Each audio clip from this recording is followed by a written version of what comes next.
జై చిరంజీవ. అందరికీ నమస్కారం. ఈరోజు మనకందరికీ తెలుసు, మన ఆంధ్రుల అభిమాన నాయకుడు నటనలో నూతన వరవడి సృష్టించి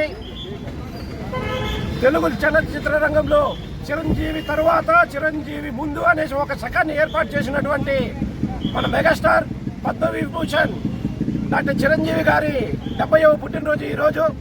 అదేవిధంగా రాష్ట్ర వ్యాప్తంగా అంటే ఉమ్మడి ఆంధ్రప్రదేశ్ రాష్ట్రంలో, ఇప్పుడు తెలంగాణ కానీ ఆంధ్రప్రదేశ్లో కానీ అటు కర్ణాటక కానీ తమిళనాడు కానీ మొత్తం దక్షిణ భారతదేశంలో ఎక్కడ ఉన్నా కూడా కానీ ఈరోజు చిరంజీవి అభిమానులందరికీ కూడా పండగ వాతావరణంగా ఉంటుంది. మాకు ఇది ఒక పెద్ద పండగ. ఎందుకంటే మనం ఆయన నటనతోనే కాదు, సామాజిక దృక్పథంలో కూడా, సామాజిక సేవలో కూడా ముందుండి ఎన్నో సామాజిక కార్యక్రమాలు చేసినటువంటి ఏ డాక్టర్ ఎవరైనా ఉన్నారంటే అది ఒక్క చిరంజీవి గారు మాత్రమే. బ్లడ్ బ్యాంక్ అయితే ఏమి, ఐ బ్యాంక్ అయితే ఏమి, అదేవిధంగా ఎవరు ఎటువంటి ఆపదల్లో ఉన్నా చిరంజీవి గారిని సహాయం అర్థించినా లేక అర్థించకపోయినా, ఆయనకి వాళ్ళు సహాయం అర్థించకపోయినా ఎక్కడైనా సరే ఆ మ్యాటర్ ఆయనకి తెలిసిందంటే ఆయనే చొరవ తీసుకొని వాళ్ళకి సహాయం అందించడం కూడా ఎన్నోసార్లు మనం చూసాం.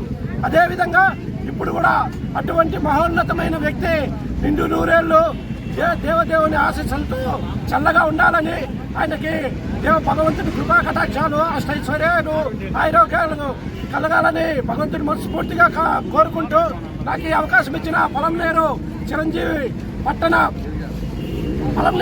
చిరంజీవి అభిమాన సంఘానికి మరొకసారి ధన్యవాదాలు తెలియజేసుకుంటూ మన మెగాస్టార్ చిరంజీవి గారికి తెలియజేసుకుంటాం.